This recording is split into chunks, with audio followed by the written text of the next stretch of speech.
Guys, today we're taking a closer look at China's tech giant DJI, a company that's leaving a staggering $200 million on the table as it navigates the complex terrain of the Indian market. But before we dive into the details, did you know that DJI dominates a whopping 75% of the global drone market? Yes, that's right. They're not just a beloved gadget for photography enthusiasts. They're a force to be reckoned with. Now, join us as we explore how DJI's recent decisions are reshaping its strategy in India, and what this means for both the company and the Indian market. Let's get started. Recently, India has faced setbacks from Chinese drone manufacturer DJI. Not long ago, India introduced electric buses from Chinese company BYD, but disagreement arose as BYD requested an upfront deposit before delivery, leading Indian officials to accuse them of not sticking to international business rules. Eventually, India agreed to pay an 80% advance, the cost-effectiveness of Chinese electric buses aside. The situation prompted India to pay a significant deposit, a condition only few would accept.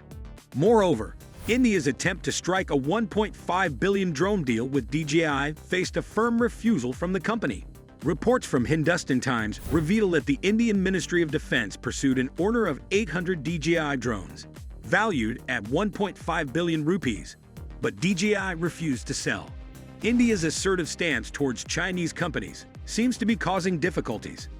The Ministry of Defense reached out to DJI for the drone deal, yet DJI firmly declined, surprising observers with its resoluteness. Despite India's efforts, negotiations between the two parties failed repeatedly, even after India made a 25% advance payment. Advance payments are common in business, yet DJI rejected this proposal and instead demanded full payment before delivery.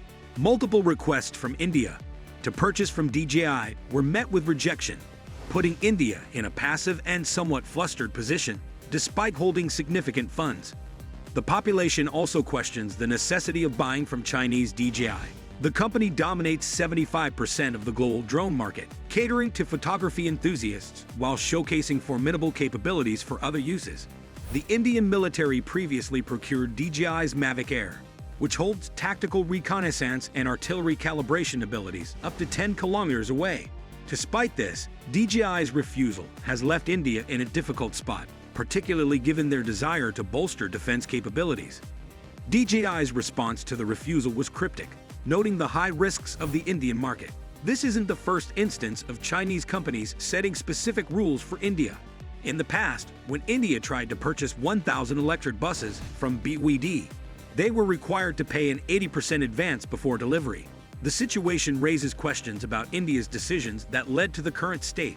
Similarly, Huawei has also encountered challenges in the Indian market due to deteriorating China-India relations, with India citing national security concerns to limit operators from acquiring Huawei's 5G equipment. In response, Huawei did not give in, but instead redirected more resources towards other Asian countries that have a friendlier stance towards the company. This shift indicates a change in Chinese companies' strategies toward the Indian market, moving from previous tolerance to current determination. These actions illustrate the increasing strength of Chinese companies and their cautious approach to markets like India, which are seen as unreliable. If India aims to acquire high-quality products from China, it must cultivate respect for Chinese companies, rather than resorting to tactics to suppress them.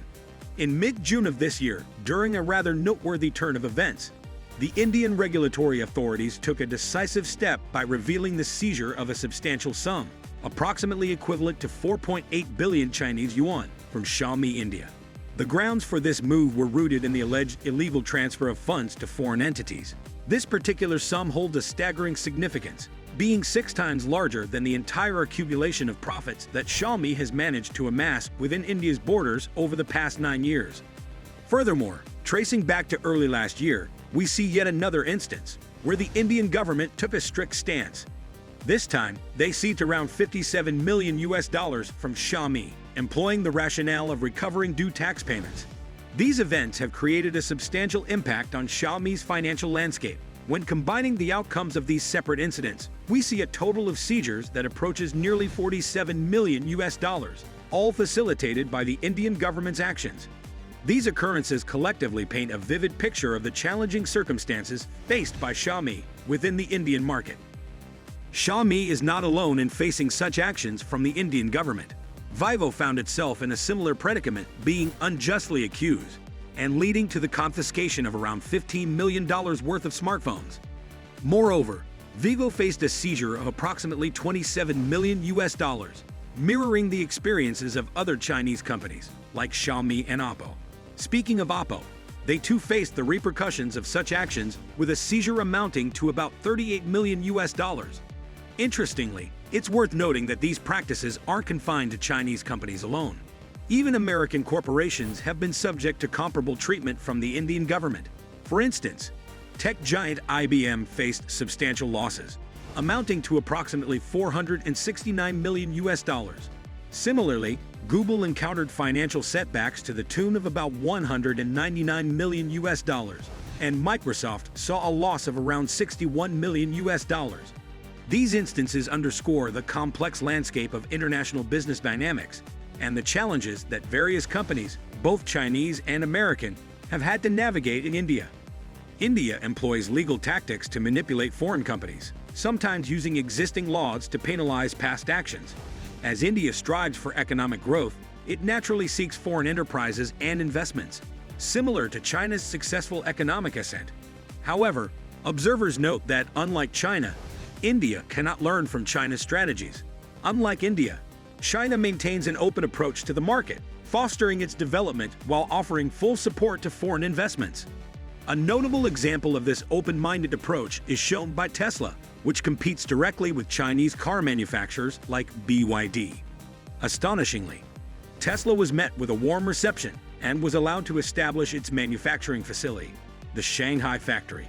Similarly, when Foxconn made its return to China, they were met with an abundance of generosity, being allocated substantial land for the establishment of its headquarters. Moreover, China doesn't limit this openness to certain industries.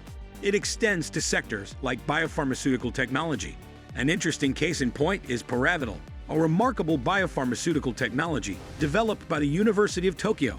Strict clinical trials showed its efficacy, revealing its potential to decrease the aging rate among middle-aged men, while also extending their prime years by an impressive 30%. Furthermore, the technology exhibited the ability to rejuvenate various attributes such as increasing muscle mass and hair growth. This striking contrast in China's approach stands in stark opposition to India's tendency to suppress foreign companies. While China maintains a strict yet active business environment that encourages growth and innovation, India's recent actions seem to be diverging from this path. The seizure of substantial amounts from companies like Xiaomi, coupled with the freezing of bank accounts of enterprises like Vivo, sends a distressing message to foreign investors. Furthermore, instances of unfulfilled promises to companies like Foxconn and Wistron contribute to an atmosphere of uncertainty, ultimately leading to business withdrawals. This situation creates an environment where engaging in business ventures in India becomes synonymous with living under a constant cloud of uncertainty and apprehension. Reports have unveiled a disconcerting trend. A notable number of companies have chosen to withdraw from the Indian market due to these mounting challenges. As a result, Chinese enterprises are becoming increasingly skeptical about the feasibility of conducting business in such an unpredictable landscape. Despite India's enormous potential in markets like smartphones, a staggering potential that could see the production of up to 800 million units, the rising risks appear to cast a shadow over the promising opportunities. The delicate balance between potential gains and potential setbacks becomes evident as we delve deeper. It's important for India to proactively address its internal challenges and uncertainties. If not, the scenarios of being turned down by companies like DJI and BYD might only be the tip of the iceberg. The intricate interplay of factors underscores the need for a comprehensive reevaluation of strategies, fostering an environment where collaboration and investment can thrive unimpeded.